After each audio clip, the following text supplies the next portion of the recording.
Hello, everybody. Welcome to the latest episode of the Paddock Pass podcast. We're going to try and summarise the Australian Grand Prix. A bit of a fire back to form for MotoGP after something of an insomnia cure in Japan, back at Phillip Island. Everything became right in the end, and we're not just talking about the weather, but something to do with tear-offs form.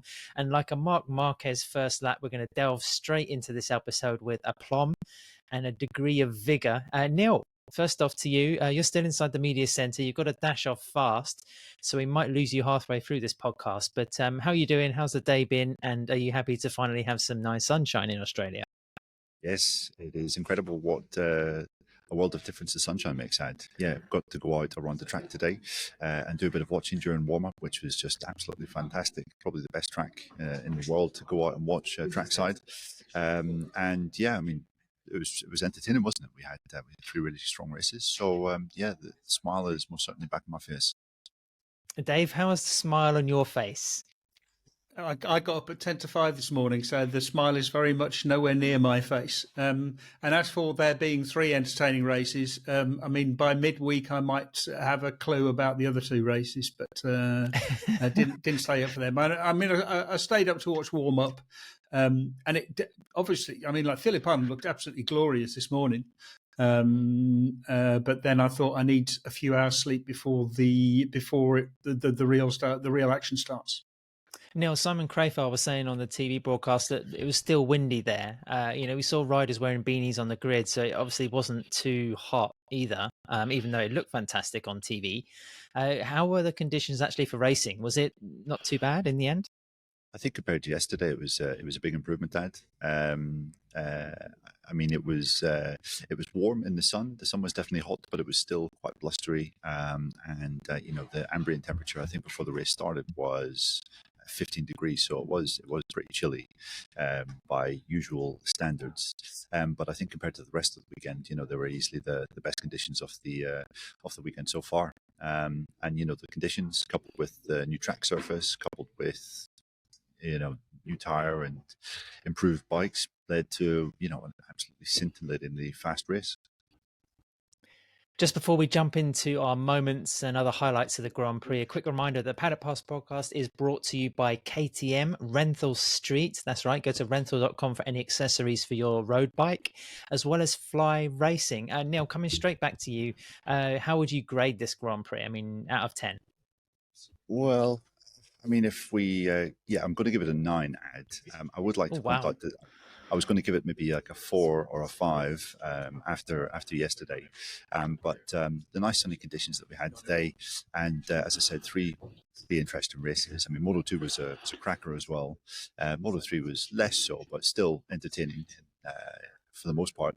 Yeah, and MotoGP, okay, didn't quite go down to the last lap, but I think we saw certainly one of Marc's best performances in quite some time. Easily his most impressive performance this year so far. Better than Aragon? Yeah, and quite possibly better than, I think you maybe have to go back to 2019 for a time when he was quite as convincing as he was today. So, all in all, I thought this was a great Grand Prix at one of the best venues in the world.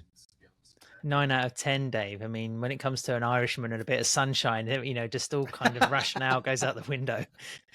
What was your distance view, Dave? What would you give it? Well, I'm going to give it an 8 out of 10. I mean, it was a good race. It was an exciting race. It was an interesting race. There was some lovely little entertaining statistics. This race was 46 seconds faster than the previous race length record, which was 2015. So, if irony is your thing, there was plenty of it about. There was also, I think, there was a banner in front of the the podium as well, saying 93. You're no 46, but which made me laugh. I mean, like it was a good race. There was some things sort of which ruined it. I mean, obviously the weather was a pain. The wildlife it's just dangerous. They need to find ways of dealing with that. but apart from that, and sack F1 off, get rid of it, and can we please go here in February, because it's going to be much warmer and like 50% less chance of rain. Yeah, one of the highlights on our Discord channel, those for Paddock insiders on our Patreon channel, being able to talk to us as well as hear our note shows across the Grand Prix weekend, has been topics of how to control birds. There was some revealing insights there of how airports are using different systems to, obviously drive bird traffic away from air traffic. So, there are potential solutions for Phillip Island for the future. I'm also going to give it an 8, Dave. I thought, today the weather and the spectacle rescued the Grand Prix, but that's probably a topic a little bit later in the podcast. Neil, what was your moment? There was plenty to choose from, Ed. We could look at some of the incidents with some of the wildlife yesterday. Jack Miller having to lean over and physically haul a bird from between his handlebar and his brake lever in Saturday Sprint was certainly something that I'll remember for quite some time. That huge crash going into turn 1 yesterday afternoon was pretty scary as well. But lots of interesting things in today's MotoGP race. And I'm going to go for the decisive pass that Marc Marquez made on Jorge Martin into turn 4. He had already tried it. I think it was 1 lap before. Jorge then passed him going down the main straight. And then Marc made this real kind of late lunge into Miller corner and pushed Jorge wide, and at that point it looked as though Jorge might be able to get some kind of recovery in the final 2 laps, but just wasn't able to manage it. But yeah, it was aggressive. It was just on the line of, I think, the what is acceptable, and yeah, it was kind of Marc just really laying one of his big rivals, and letting them know that he was here to win this race, and there was no coming back. Yeah, and it had the Martin withering head shake appear once again in MotoGP. And Neil, you called it yesterday, actually, in the podcast by saying we hadn't really seen Marc and Martin have a bit of a dust-up, and that was the closest we've come to it, really, this season. So hopefully there'll be some more next year when Marc's on the factory Ducati, the GP25 spec, and Martin obviously riding the Aprilia. That's still a narrative and an adventure we have to have. Dave, what was your moment from this Grand Prix? Well, first, let me say, it was a great pass. It was a perfect block pass, extremely aggressive, but still clean. And we're not going to see Martin and Marc Marquez fighting next year, because Jorge Martin, I would remind you, is going to be on the Aprilia. So, but my moment, Neil referred to it earlier, is the turn 1 crash. Marco Bezzecchi and Maverick Vinales, the two disagreed profoundly over whose fault it was. It wasn't, and if it's anyone's fault, it's Gigi Dall'Igna's fault, because Maverick passed, pulled over. Bezzecchi had to sort of pull over a little bit, and he got sucked in behind Maverick. Maverick braked where he would expect to brake, but that was a little bit earlier than Bezzecchi was expected to brake. So he just slammed the brake, unlocked the front, lifted the rear, slammed into the back, and it was just a horrendous crash. You do see a lot of crashes. It was partly a typical Phillip Island crash, in that you see a lot of there's always an issue going into that corner because of the slipstream, because of the speed. But with all of the aero on these bikes, it just completely sucks people in. You've got so much less control of the bike, and it is becoming properly dangerous. It was also very interesting that the stewards laid part of the blame on Yes. Yeah, exactly. Well, they laid part. Bezzecchi got a penalty and said, normally it'd be a 2 long lap, it would be a double long lap, but because of the slipstream, he wasn't completely to blame, so he got half of it. That is basically, the FIM stewards admitting that the aero is dangerous and is causing these sort of situations. So that was pleasing to see, and it also opens the door to the GP commission, the Grand Prix commission, saying, "Well, no, I'm sorry, this is a safety issue. We're going to have to do something about it." Poor old Gigi, Dave. He comes in for a lot of flack, in your opinion. Surely... Well, that's because he's a brilliant engineer. Ducati have come up with this amazing engineering, and they've completely ruined MotoGP. I mean, it's less of an athlete sport and more of an engineering sport. And I could always watch, if I wanted to do that, I'd watch F1. Yeah, but surely Ciabatti's to blame. He's the one that's sort of siphoned off all these Desmos Adichis around the paddock, and without that huge net of data, then Gigi's work is going to be far more complicated. Yeah, but if Gigi wasn't there, the bike wouldn't be so good. So I'm going to blame him. My moment of the weekend was Marc Marquez deciding to throw his tear off under his rear tire. When I first saw the start, and I thought the Dorna TV direction was superb in really kind of deciphering what had happened there. And they had different views from different bikes, and they picked it up really quickly, and it told a great part of the story for the Marquez comeback. But to have that situation where you kind of see his rear tire smoking and think, God, what has he done again, to ruin the start of a Grand Prix? But then somehow, within the first three corners, Marquez is up to sixth place after seeming to be out of the top 15. And I thought, it made the 27 laps, much more juicier than it, would have been if Mark had slotted straight into P2 or P3 around the first few corners. And there was a moment, I think, into turn 4 where, you had the three Ducatis, almost side by side. And that was, that was probably the kind of visual highlight, if you like, of the race. And I guess it was all thanks to that little bit of plastic. Thanks to Gigi again. He is once again to blame, because the reason that Marc Marquez had to take the tear off. Showy now. No. The reason Mark had to take the tear off on the grid, because he said, we try not to do it because it is dangerous. We remember, obviously, Jack Miller, Misano 2020, which Neil reminded me of. But the reason he had to do it on the grid was because he couldn't lock his. He was busy trying to lock his hole shot device. He had to try again. And he was concentrating on that and couldn't take his tear off. Normally, he had a big bug on his visor. Normally, that would have got that would have gone. That would have he would have been able to just clear that and get on with it. But no, he's also got to lock his front device down. So he's got so many things coming up to the grid that he ended up having to do that. Yeah, and it's funny, Ed, because you said that was what made the race juicy. Whenever that happened during the race in real time, a lot of people in the media centre were saying, that's completely shagged the race, because we had been billing this as a Marquez Martin scrap, and it probably would have been the same in the sprint race had Marc not made a mistake going into turn 1. And then with that big mistake at the start, it looked like his chances of victory were ruined. I think at one point he was down as low as 13th before there was some bumping and barging just ahead of him, and he managed to make fantastic use of a couple of other riders shutting the throttle to come out of turn 2, turn 3 in 7th place, I think it was. He ended the first lap in 6th, so it was a remarkable rapid recovery. And then just how he managed to gradually come up the order edge towards Martin was absolutely fantastic. So it's funny that you say that, because at the start it looked as though it was going to have the complete opposite effect. Neil, we're in the second year of the sprint format. I want your thoughts on this, because this was the first time we had a sprint at Phillip Island. In quite a few of the Grand Prix, it's been the case where the sprint has been more entertaining than the Grand Prix distance. Whereas today, we had 27 laps as opposed to the 13 on Phillip Island on Saturday.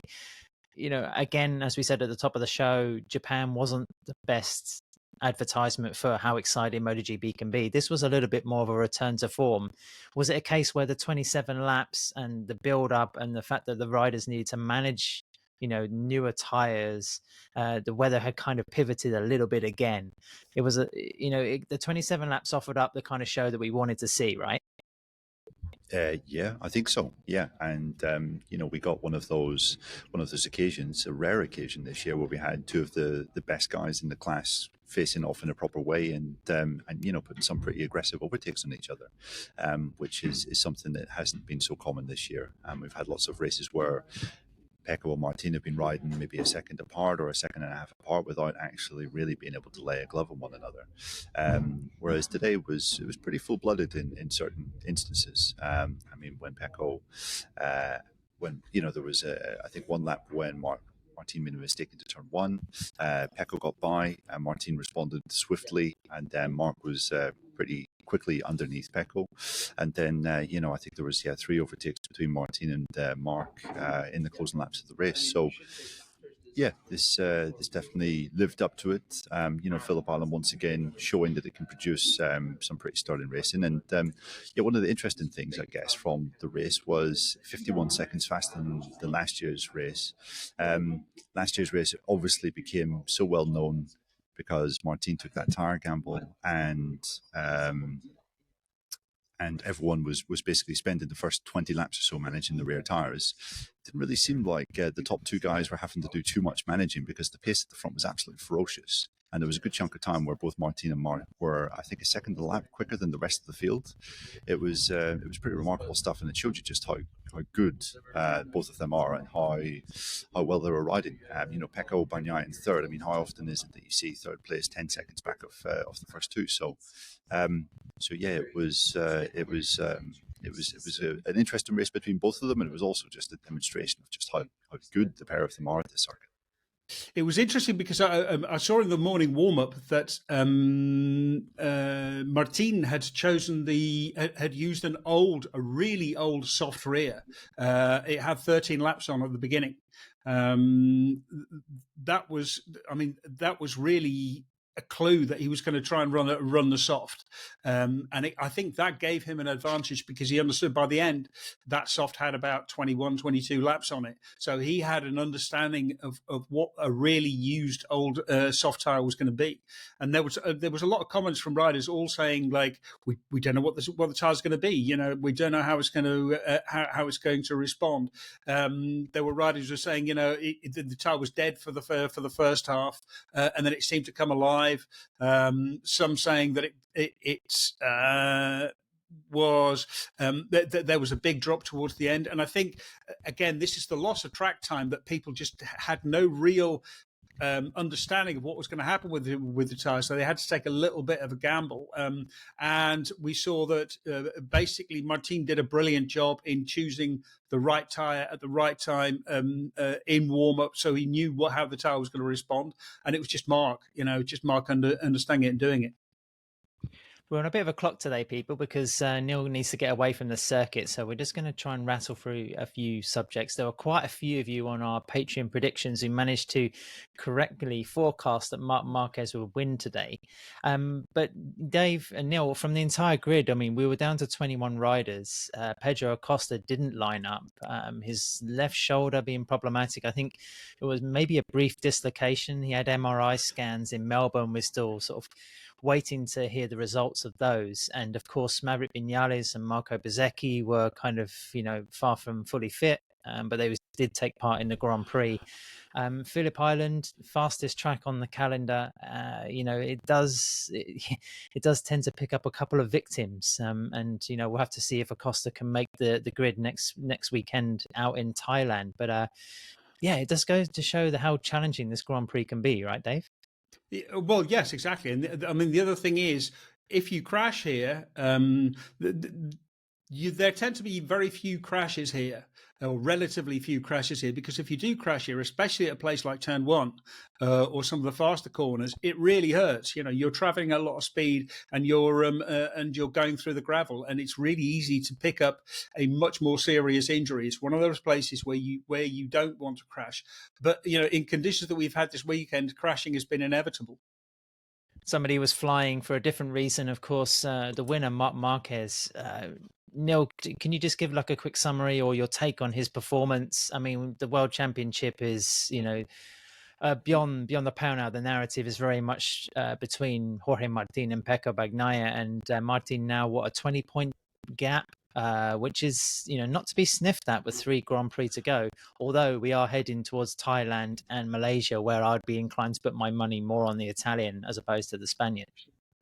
Yeah, I think. I saw quite a few comments after the race.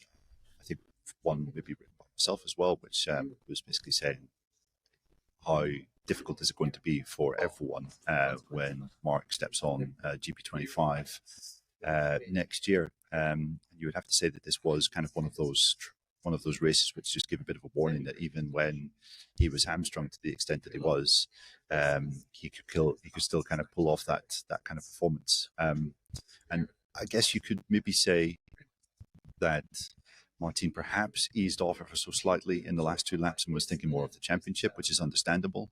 But I still think that this showed that when it comes to a kind of straight up fight, that you're absolutely putting your money on one rider. And maybe there's a question mark over Jorge's fighting capabilities. I mean, we have seen him fight through several occasions in the past, but in a kind of straight fight, I was expecting a bit more of a response from him in those closing laps just then.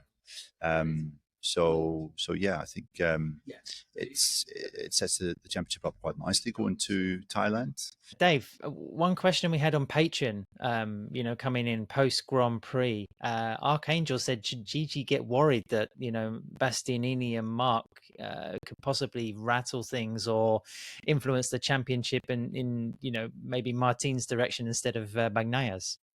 I think that Marc ended up influencing the championship in Pecco's direction this weekend, precisely because he took some really valuable points off of Martin.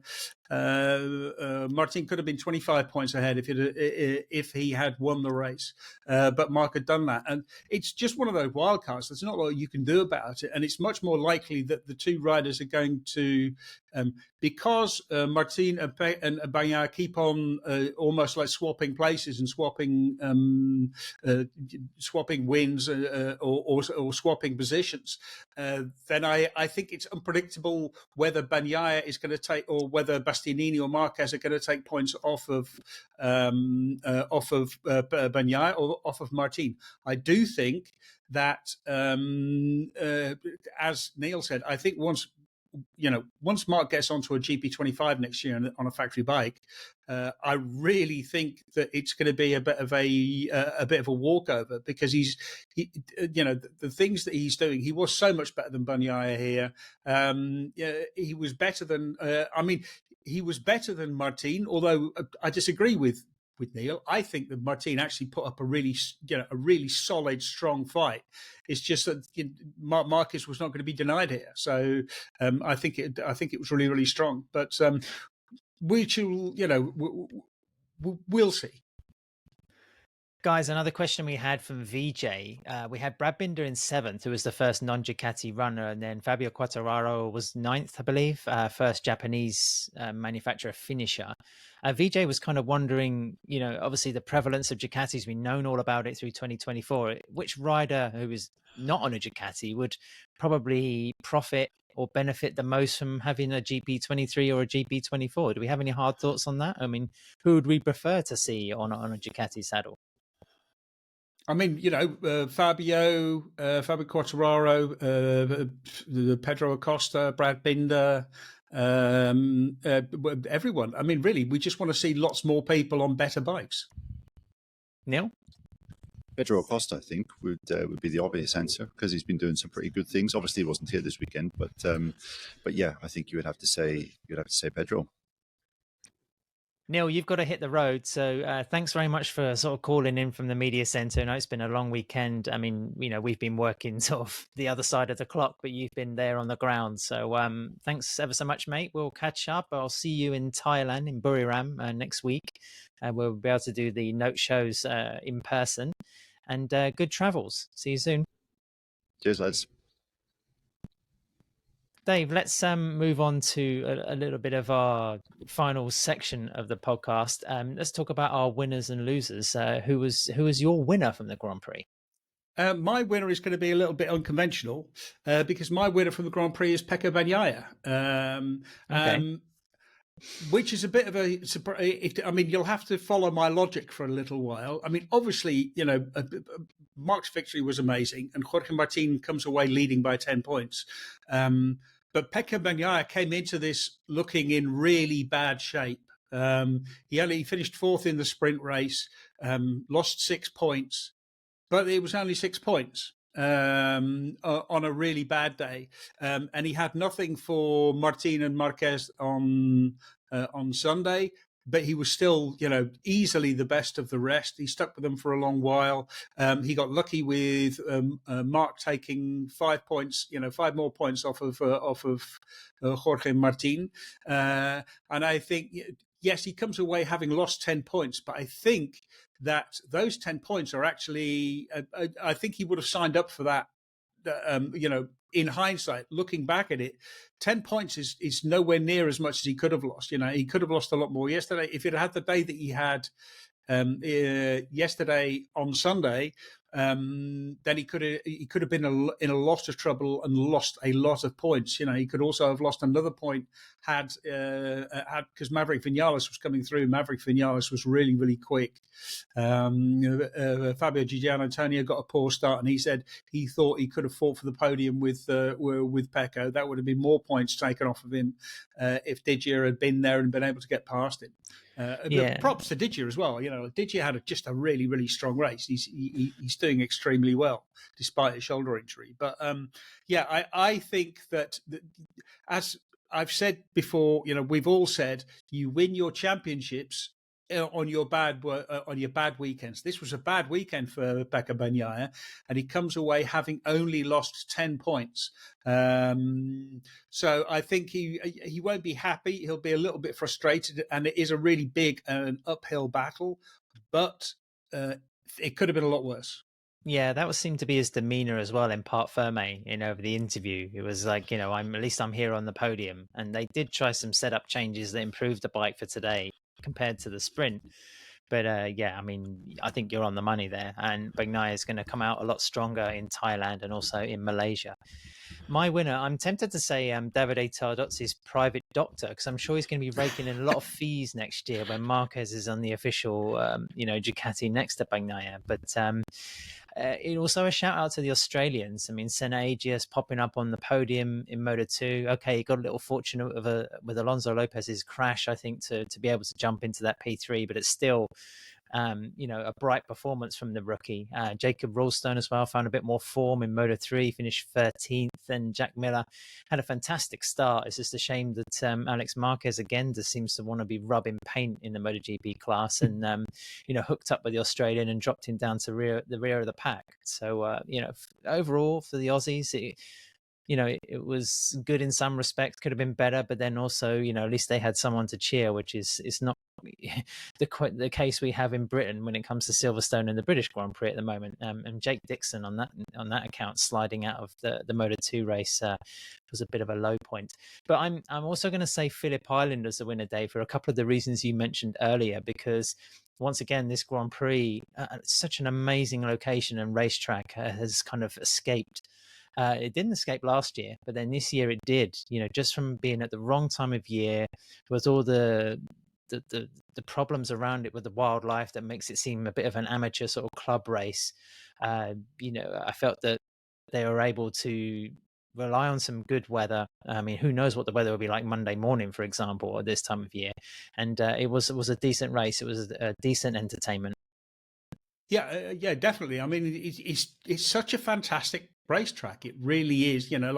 I go backwards and forwards between which is better, Mugello or Phillip Island, and generally I choose whichever one just happens to have been, the most recent race. So, but yes, this race needs to be in February. This should be the opening season. It should be World Superbike Test, World Superbike Race, MotoGP, or MotoGP Test, World Superbike Test, World Superbike Race, and then a MotoGP race. And that would be absolutely fantastic. If you look at the weather, there is less than 50% of the average rain in February than there is in October. So going in there in October, it just makes no sense at all. It's it's stupid and bad and terrible, and it's only because the members of the Australian Grand Prix Corporation have to justify their stipends that they want to have two races bookending the season. Or else move Melbourne to October. That'd be great, or November even. Yeah, but there's also the small chance, if the Liberty Media acquisition gets confirmed in the next 4 to 6 weeks, then you have the same owners talking, about promotion of the races, and somebody can see perhaps much more potential in the MotoGP event of Phillip Island, or perhaps the the disadvantages of having that race at that particular time of the year, and kind of reshuffle things a little bit. I think if you started the MotoGP season in Qatar and then went to Phillip Island, I mean, you're looking at two very distinct events. I mean, Qatar has novelty factor because of the nighttime and the lighting, and then Australia and Phillip Island is the best track on the calendar. So, I think you have potential for like a rip-roaring opening to the season by pairing those two together. Yeah, also because the racing at Qatar is always really good as well. It is a track which really which promotes good racing. So kick off the season with that. But the trouble is, of course, that like we like to praise MotoGP, and obviously MotoGP is the best sport on the earth, and F1 is rubbish. But I think they had 400,000 people over 3 days for Melbourne, and I mean, obviously counting over X number of days is always absolute garbage, because it's not. You didn't get that many number of people. It's just that all those a certain number of people, 100 and something thousand, turned up on 3 consecutive days. Phillip Island, I think it was 36,000 or so off the top of my head on Sunday. 90,000 for the weekend, but that's just 3 days of 30,000 basically. So the numbers are just the numbers do not favour MotoGP, unfortunately. Yeah, I mean, I'm not sort of super au fait on Formula One, but now that they're sort of racing all year round, I mean, surely they can wedge Melbourne into some other part of the calendar or in some other season. I mean, the Australian summer and that period of the year seems to be around kind of January, February, March, right? It'd be a much better bet for motorcycles. Yes, indeed. But it's also a much better bet for people wanting to go on holiday and visit Melbourne. So unfortunately, we're going to be on the losing end of that until F1 decides not to go to Australia or decides to go a completely different season for completely different reasons, which we have no control over. My loser from the Grand Prix, Dave, Marco Bezzecchi. I mean, his part in that crash, the somewhat harsh punishment. He was running right near the front in the race, then had to do the long lap, and then crashed at turn 4. I mean, that's pretty much the definition of a weekend of misery. And I'm sure he's going to be feeling pretty stiff and sore this week going to Thailand. So, who was your nomination? I mean, I did feel sorry for Bezzecchi, and his debrief today was there was a certain amount of sarcasm dripping off of it. Actually, I have to laugh on Blue Sky, which is starting to take off. Someone made pointed out to me that Maverick Vinales seemed to suffer a finger injury in the crash. And I didn't pick. It took me like about 30 minutes to realise. Oh yeah, no, I see what you mean. Yes. His middle finger seemed to be stuck. Yeah, that's right. He was showing how badly hurt his middle finger was, or something. I mean, and again, Bezzecchi was not at all complimentary of Vinales. But I mean, for me, the loser is Pedro Acosta, because we were coming in, perhaps our own expectations. We were coming in saying, look, maybe this is the best chance for Pedro to win a race before the end of the season, and he's just had an absolutely miserable time. I don't think it was all his fault. I think there was a lot of, extenuating circumstances with the weather, losing time on track. This is a very difficult track. It is, same with Cryfar said on the broadcast, it's the most daunting track in the world. And yeah, I mean, you're doing 345, 350, heading towards the end of the world. All you can see in front of you is the Southern Ocean. And at some point, just as you go over the crest, you have to start braking for an incredibly fast right-hander.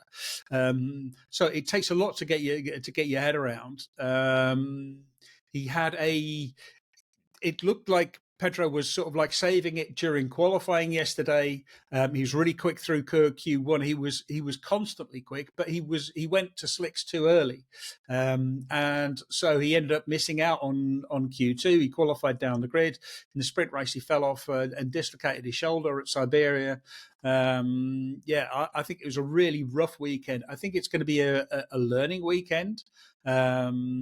And I do, as I get older, I do worry about riders dislocating shoulders, because in the end, shoulders it's the most complicated joint in the body. Yeah.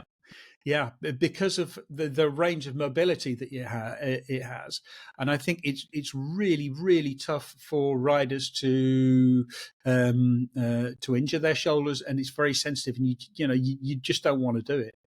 Yeah, I see it enough in motocross. I mean, 20 years old is quite a sizable injury, but Acosta's rookie season, Dave, is pretty much going as you would expect Yeah. Kind of typical rookie season to occur. I mean, there's mistakes, there's misjudgments, there's some painful learning experiences of how demanding MotoGP can be. I do wonder, if perhaps we would assume that Acosta would kind of invert the season somewhat because it started so well and then now has dropped off because he didn't finish both races in Japan and he hasn't finished both races in this Grand Prix as well, and that's got to be a bit of a hit to the confidence. But yeah, I mean, it's a good shout. I think it's been a rough old weekend for the Spaniard. Yeah, but I think the difference with Motegi is, he was leading. He was leading the sprint race. He was second, I think, when he crashed out of the main race. So, like, he was clearly very, very strong. He took pole position. Like he had everything was going his way. This weekend, nothing seemed to go right. I think you're absolutely spot on that he is having the kind of typical rookie season, and he's handicapped by being on a KTM and not a Ducati. This is the things that he's doing with the KTM are genuinely very impressive. He is tending to outperform Brad Binder, but yeah, I think Binder had a pretty solid weekend overall. He seemed relatively happy, and again, he was just defending. He was having to ride incredibly defensively to keep people behind him. But yeah, I mean, Acosta is by and large outperforming Brad Binder in his rookie season, and I think he's really showing his potential for what can happen next year. And I do hope that KTM can make a step with the bike. Yeah, Binder used the new aero package for the race today, but I listening to your comments there, David, it made me think. A few years ago, the Yamaha M1 was the bike to be on if you were a rookie. Now it's obviously a Ducati, isn't it? How many times have we seen riders? Yeah, exactly. Yeah, I mean, you want to be on a Ducati whether you are, a rookie or a 20-year veteran. Do you know what I mean? It's just the Ducati is so much better than all of the other bikes at the moment. We are really in a moment, especially I think this year, the Ducati is just so much better than everyone else. Another Ducati lockout, top 5, I think. Yeah, it's just not even close. And I think you get a talented rookie like Pedro Acosta come in, and he really is showing his potential. But it's not you're being shown up a little bit because there's so many riders who are on a much better bike than you. Well, that's a wrap to another Australian Grand Prix, another memorable one. At least we had one this year. I mean, I know we kind of managed to scramble a Grand Prix distance in 2023, but then missed out on the sprint. Phillip Island lives to fight again, and it looked kind of busy there as well on the TV pictures. I mean, a good crowd always. Again, a strong event, a world-class circuit. So. They just need to tidy up around the edges, I think, just to make it even better. But we say the same thing every year when it comes to this circuit, and perhaps one day someone will listen and rectify the situation. But what's your plans for the week, Dave, before we get on to Thailand? Because it's only going to be really a matter of hours before debriefs start again. Yeah, catch up with some sleep. Hopefully have a day off. Try to catch up with some work. And get ready for Thailand. At least Thailand is on a decent time of the day. I don't have to destroy myself getting up at insane o'clock in the morning. Yeah, a day off. What's that? I've had the first version of my book and now has to be cut drastically. So I'm still trying to mold the second version, and it's a little heartbreaking to have to cut sections out to meet a word limit, and so that's kill your darlings. Yeah, I'm not sure that's from a book somewhere, isn't it? I'm not sure if it's a famous one or it's just like a well-used cliche, but yeah, editing your own stuff is always the hardest part, but I'm hoping to finally get it locked and loaded this week before flying to Buriram. But for people listening to this, we won't have a midweek show because of the proximity of the next Grand Prix, but then Steve and Gordo will be linking up to talk about the finale of World Superbike. Of course, Top Rack doing the business again with BMW right at the top of that championship. So listen out for the podcast this week, and then we will return with the MotoGP note show on Thursday from the Chang International Circuit.